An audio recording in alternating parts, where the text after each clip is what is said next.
Kozmológia tu je zas. Hovoria nám, že svet je gula, že vesmír je nekonečný, pravda je fúra. Ale my vieme, čo oni skryli. V éteri sme plávali, keď nás oklamali. Plávame v éteri, nikto nám už nikdy nevezme vieru. Éter sa točí, v ňom pláva čas. Alternatívna kozmológia tu je zas. Éter, energia a plyn, v ňom sa znášame, kým hviezdy žiaria len. Hory na horizonte, moria bez konca, všetko je inak než knihe od Einsteina. Plocha zem pláva v éteri, nikto nám už nikdy nevezme vieru. Éter sa točí, v ňom pláva čas. Alternatívna kozmológia tu je zas. Viem, že sa smeješ, no počkaj len, pravda vždy vyjde na svetlo ako sen. Plocha zem, éter nás spája, kozmológia nová, už pravda kráľuje.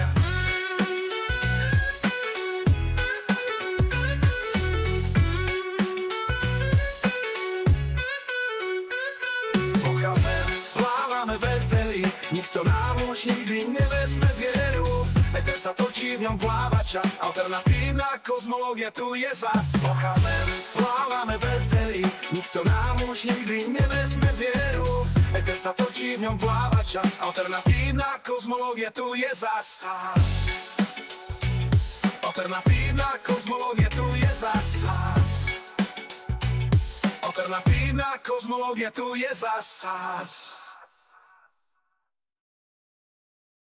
Jo, už super. Tak jo, tak asi klidně předám ti slovo, Katarino, ahoj, vítej tady, už se těšíme na tvou prezentaci.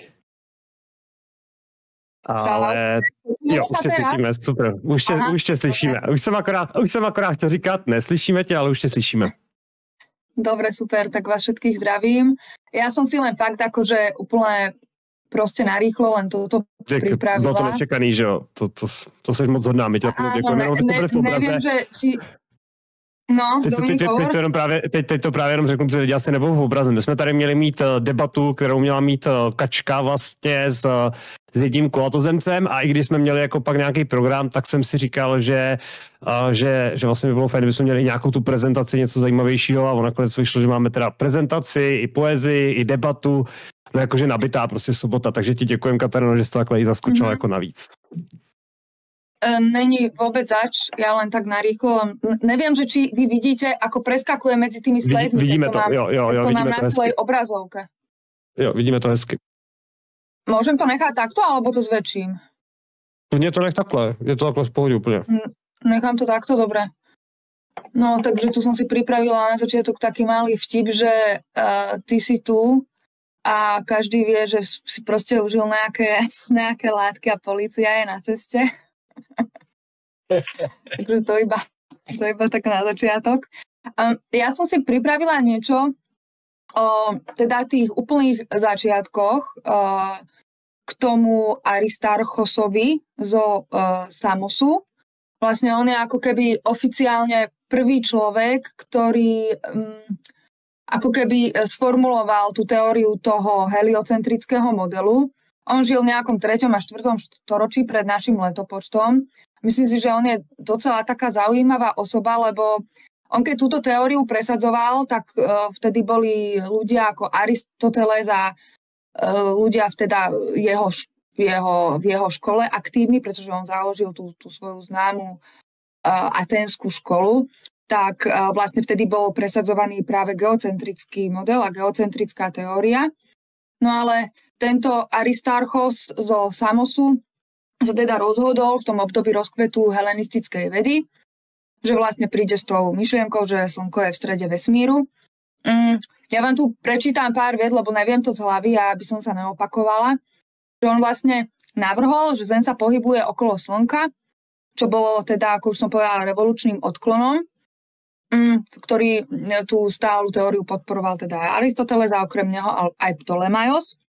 Geocentrický model predpokladal, že Zem je v strede vesmíru a všetky nebeské telesá sa pohybujú okolo nej. Hoci Aristarchova teória v jeho dobe nebola akceptovaná a zostala až do obdobia Kopernika počas renesancie takmer bez povšimnutia, Aristarchos bol predchodcom moderného heliocentrického modelu vesmíru, aj tým aj významným mysliteľom v dejinách histórie. Sranda je, že keď si vy napríklad pozrete, oni tu hovoria, že vlastne bol tento Aristarchos a potom už až v období v čase toho Koperníka sa tá teória presadila. Ale sranda je, že keď si pozrete napríklad film s tou Hypatiou, myslím si, že ten film sa volá Agora, tak keď si pozrete tie jednotlivé scény úplne pomaly, tak v jednej tej scéne, kde ona je ako v tej svojej kancelárii a známa filozofka a neviem čo, tak tam nájdete presne ten model tohto Aristarchosa, že slnko je v strede a okolo neho obieha všetko. Je to úplne inak zaujímavé, aj celkovo tá osoba tej známej filozofky Hypatie, koho táto téma zaujíma, si to môžete dohľadať. Sranda je aj, že keď si vidíte teraz ten obraz tej platónskej školy, ktorý mám na pozadí. Haló? Áno, ja vidím. Áno, ja to vidím. Vidíme. Áno, vidíte to? Tak vlastne, ja to skúsim zväčšiť. Ups. Tu je teda tá známa, je teda ten známy obraz, alebo tá freska od známeho maliara Rafaela. Ona sa nachádza vo Vatikáne v Ríme. A na jednej strane máte Platóna a na druhej strane máte vlastne v tom modrom Aristotela. Zaujímavé sú tu aj tie kabalistické prvky tej červenej a modrej a na tomto obraze je takisto využívaný zlatý rez.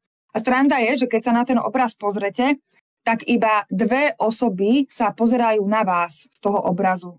A to je vlastne na ľavej strane, po Platónovej strane, to je ten v tom červenom, to je Hypatia, v tom bielom, taká proste mladá ženština.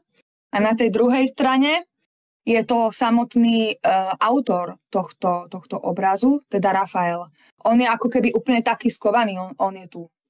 Neviem, či vidíte moju myš, ale on je úplne taký skoro už za tým stĺpom.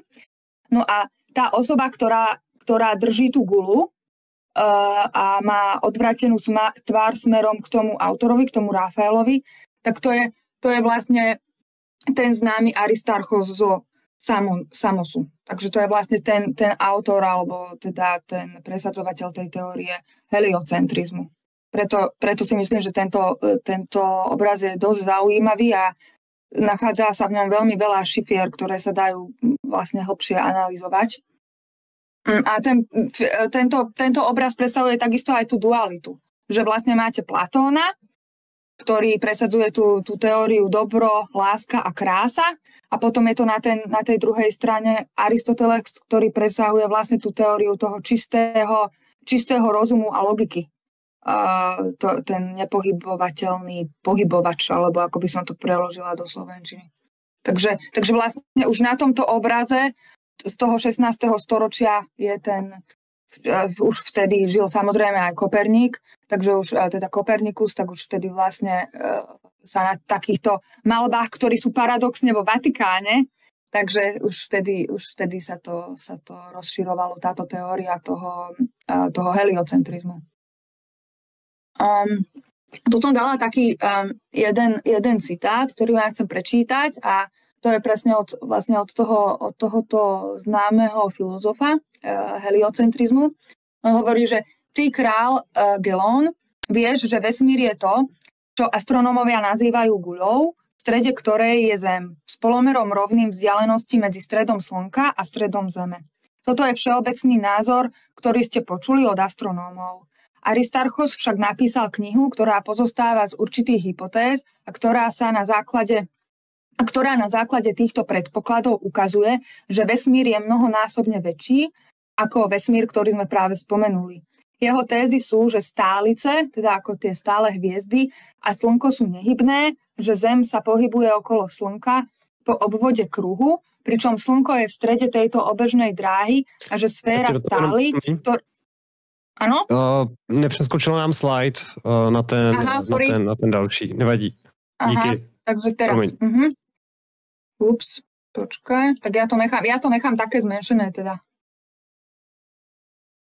Takže kde som spomenul? Takže jeho tézy sú, že stálice a Slnko sú nehybné, že Zem sa pohybuje okolo Slnka po obvode kruhu, pričom Slnko je v strede tejto obežnej dráhy a že sféra stálic, ktorej stred je toto Slnko, v rámci ktorého sa Zem pohybuje, má taký veľký rozsah, že vzdialenosť od Zeme k tejto sfére je rovná vzdialenosti od tejto sféry k jej stredu.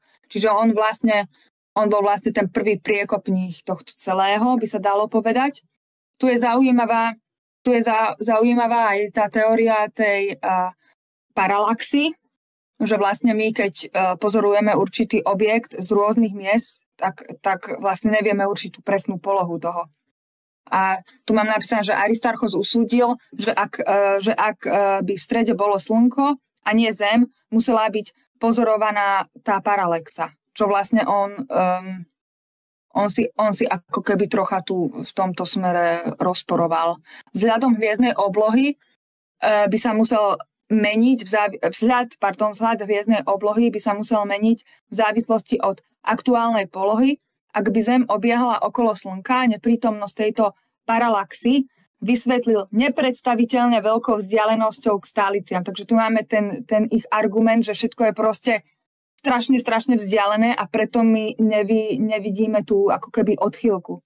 V pozorovaní, s ktorými bol priemer obežnej dráhy Zeme, je nekonečne malý. V skutočnosti dokonca aj pre hviezdy najbližšie k Slnku je táto paralaxa menšia ako 1 oblúková sekunda a preto ju možno zistiť voľným okom. Tento zjavný nedostatok paralaxy bol hlavným argumentom proti Aristarchovmu modelu. Paralaxu pevných hviezd zachytili ďalekohľady až v roku 1838. Takže tu vidíte vlastne, že ten objekt sa pohybuje a myslím si, že tá paralaxa je vlastne ten výpočet tej vzdialenosti medzi tými objektmi v tých rôznych polohách, ak som to správne pochopila. Tuto keď prejdem ďalej. Teraz vidíte, že som preskočila na iný slajd. Jo, je to vidieť už. Aha. No, takže tu som ešte raz, ako aby sme si mali tú predstavu, že proste tá rýchlosť Zeme okolo svojej osy plus Zeme okolo, čiže Zeme okolo Slnka tých 30 km za sekundu. Okrem toho sa naše slnečné súhviestie pohybuje aj cez Mliečnú dráhu rýchlosťou približne 220 km za sekundu a samotná Mliečna dráha sa pohybuje vesmírom. Takže keď sa nad tým človek zamyslí, tak tieto obrovské rýchlosti, ktorými sa podľa mainstreamu pohybujeme, sú enormné, ale keď sa pozrieme na pyramídy, napríklad na to Orionové pásmo, to máme tieto hviezdy ako Alnitak, Alni, Lan a Mintaka, to sú vlastne 3 hviezdy v tom Orionovom pásme, tak oni sú v tej istej polohe. Ja som použila ChatGPT a pýtala som sa ho, že či sa teda pyramídy sú orientované na ten Orionov pás a počas stavby údajne zodpovedali presne tým 3 hviezdam. A pýtala som sa tej umelej inteligencii, že či sa od tej doby ich stavby, to je nejakých 2500 rokov, to súhvezdie, alebo teda tá konštelácia zmenila, lebo vieme vypozorovať tými programy nejakú odchýlku a oni tá umelá inteligencia mi odpovedala, že áno, že to je nepresné. Tak som sa jej opýtala naspäť, že či by mi mohla povedať, že aká veľká je tá odchýlka. Tak ešte toto vám k tomu prečítam, aby ste mali nejaké pozadie. Usporiadanie pyramíd v Gíze sa často spája s 3 hviezdami. Táto teória pochádza najmä z prác egyptského autora a amatérskeho astronóma Roberta Bauvala z 90. rokov 20. storočia a je známa ako teória korelácie s Orionom. Orion ako symbol v starovekom Egypte bola konštelácia Orion spájaná s bohom Osirisom, bohom teda znovuzrodenia a posmrtného života, keďže pyramídy boli postavené ako hrobky faraónov, symbolické spojenia s Osirisom by mohli mať zmysel. Či to boli hrobky, to nevieme, či to boli len hrobky, pohybujem.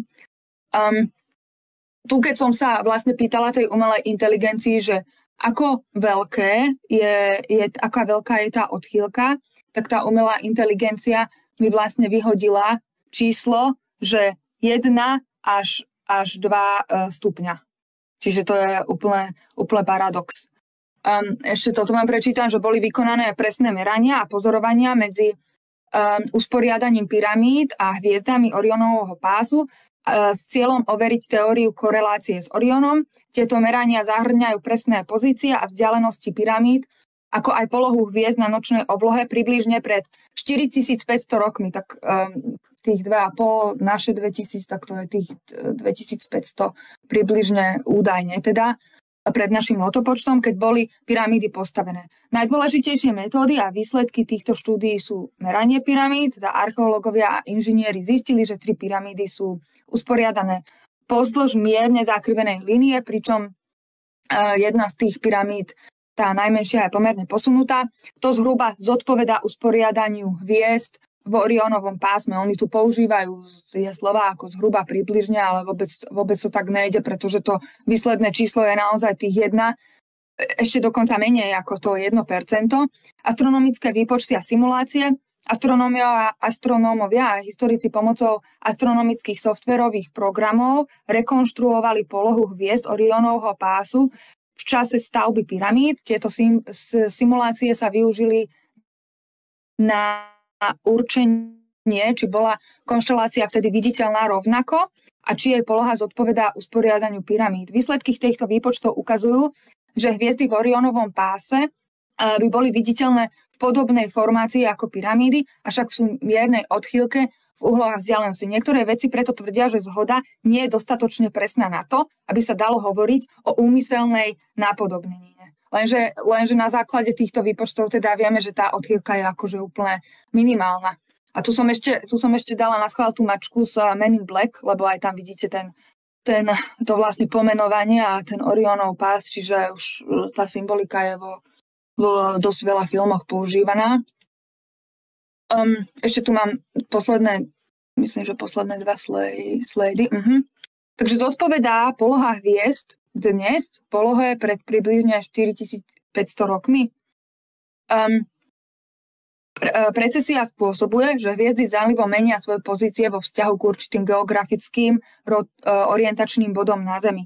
To znamená, že Orionov pás a ďalšie hviezdne konštelácie boli v čase stavby pyramíd na oblohe trochu inak umiestnené ako dnes. To hovorí akože mainstream. Hviezdy stáli približne vtedy o 1 až teda tie 2 stupne inak ako dnes. Výpočty polohy hviezd Orionu okolo roku 2500 pred našim letopočtom. Zhrnujúc možno povedať, že dnešná poloha hviezd Orionu presne nezodpovedá ich polohe ako pred 4500 rokmi, ale je dosť blízka na to, aby bola pre vtedajších pozorovateľov rozpoznateľná.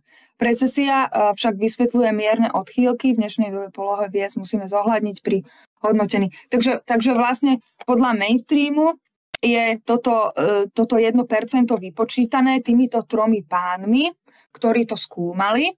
A sú to teda rôzni astronómovia a archeológovia, vrátane egyptológov a astrofyzikov, ktorí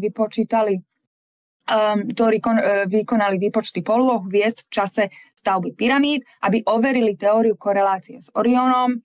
Sú to Ed Krupp, Giulio Magli a potom tento Jean-Pierre Adam. On je inak známy aj tým, že vystupoval v takom dosť dobrom francúzskom dokumente a tam ho dali úplne dole. Proste bol úplne neodborný.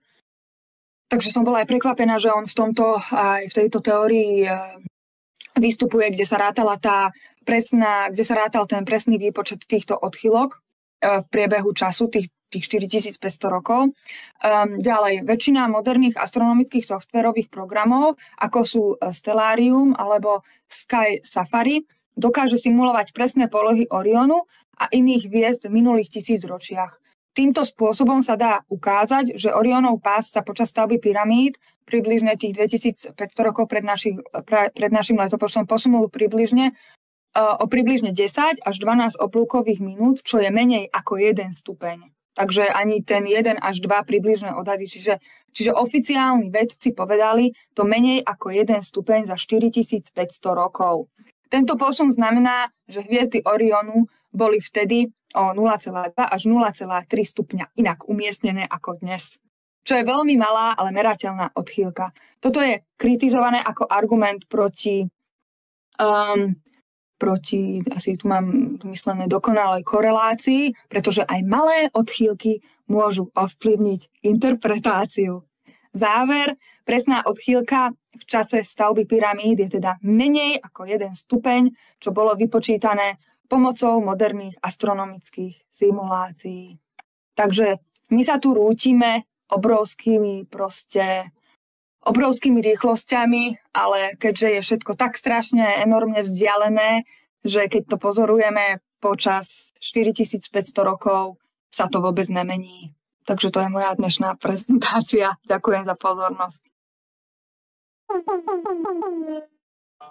Éter, energia, plyn, v ňom sa vznášame, kým hviezdy žiaria len. Horí na horizonte, moria bez konca, všetko je inak než v knihe od Einsteina. Plocha zem, plávame v éteri, nikto nám už nikdy nevezme vieru. Éter sa točí, v ňom pláva čas, alternatívna kozmológia tu je zas. Éter, energia a plyn, v ňom sa vznášame, kým hviezdy žiaria len. Horí na horizonte, moria bez... Zdravá za zdravia. Bratia a sestry. Rovno to môžeme aj odštartovať, čiže ja tam hodím rovno náš Discordík fajnovo. Pre všetkých, čo ešte neviete, v popise videa je link, tam si na ňo kliknete, keď budete chcieť ísť rozprávať alebo počúvať na Discorde, tak si na ňo kliknite a poďte ku nám, lebo stále mi niekto ešte píše, že ako sa dostať na Discord. Tak to je iba taká vsúvka a dajte tam rovno aj lajky a hoďte tam aj nejaké komentáre pre algoritmus YouTubeový. Nech sa to šíri do sveta. Keď chcete, tak to aj zdieľajte.